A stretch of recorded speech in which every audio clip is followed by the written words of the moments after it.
दोस्तों, आप लोगों में से शायद ही कोई ऐसा होगा जो पारस पत्थर के बारे में ना जानता हो। पारस पत्थर एक ऐसा पत्थर है जो लोहे को सोने में बदल देता है। जब हम पारस पत्थर से जुड़ी रहस्यमयी कहानियां सुनते हैं तो हमारे मन में कई प्रकार के सवाल उठते हैं। क्या वाकई में कोई ऐसा पत्थर इस पृथ्वी पर मौजूद है जो लोहे को सोने में बदल सकता है?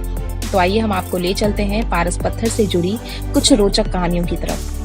व्हीलर थैंक्सटन के द्वारा लिखित एक लेख द एम्परर ऑफ इंडिया में एक किस्सा इस प्रकार लिखित है।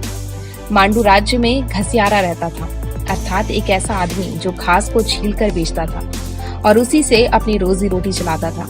एक बार वह जंगल में घास काट रहा था कि अचानक से उसका लोहे का हंसिया एक चीज से टकराया और हंसिये का लोहे वाला भाग सोने में बदल गया।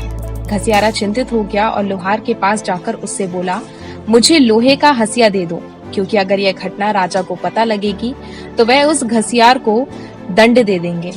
चालाक लोहार ने घसियारे से पता किया कि कहाँ उसका हंसिया सोने का हुआ था और घसियारे को लोहे का हंसिया दे दिया। थोड़ा ही ढूंढने पर लोहार को पारस पत्थर मिल गया और इस तरह लोहार पारस पत्थर को पाने वाला पहला आदमी बन गया। लोहार ने पारस पत्थर से बहुत सारा धन अर्जित किया और अब लोहार बहुत बड़ा साहूकार बन गया।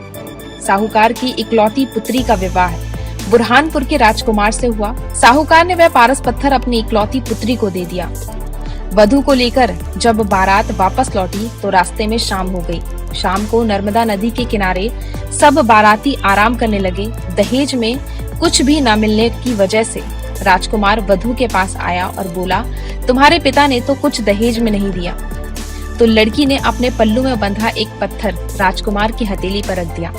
राजकुमार ने गुस्से में आकर वह पत्थर नर्मदा में फेंक दिया। बाद में जब वधू ने बताया कि वह कोई आम पत्थर नहीं था बल्कि पारस पत्थर था, यह जानकर राजकुमार को बहुत अफसोस हुआ और पारस पत्थर की खोज के लिए उसने अपने सभी सैनिकों को नर्मदा नदी में उतार दिया।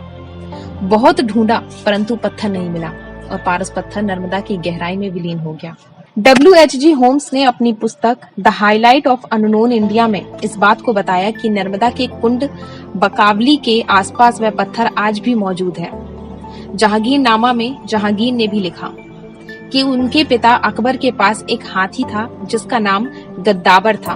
वह बहुत खूंखार था। उसे काबू में करने के लिए उसके पैरों को लोहे की मोटी मोटी जंजीरों में बांधा जाता था। एक बार जब अकबर ने बुरहानपुर पर आक्रमण किया तो नर्मदा को पार करने के बाद देखा कि उनके हाथी की पांव के साकले सोने में बदल गए। अकबर ने पारस पत्थर को खोजने के लिए दिन रात एक कर दिया और अकबर की फौज ने उस घाट को तहस नहस कर दिया, लेकिन वह पत्थर अकबर को नहीं मिला, न ही उनका कोई और हथियार सोने में बदला। कहते हैं बहुत समय पहले दुर्ग पिंडारी नाम का एक योद्धा था। एक युद्ध के दौरान जो कि नर्मदा घाट पर लड़ा जा रहा था, अचानक से खून में लथपथ दुर्ग पिंडारी का बर्छा सोने में बदल गया। जब उसने उसे प्रसिद्ध जौहरी लोहीमल भंडारी को दिखाया तो उसने बोला, ऐसा खरा सोना मैंने आज तक नहीं देखा। पिंडारी समझ गया कि उसका बर्छा पारस पत्थर से टकराया है। पिंडारी ने अपने 2500 घुड़सवारों के साथ पारस पत्थर को ढूंढने के लिए लगा दिया। पारस पत्थर को ढूंढने की बहुत कोशिश की परंतु पत्थर नहीं मिल सका।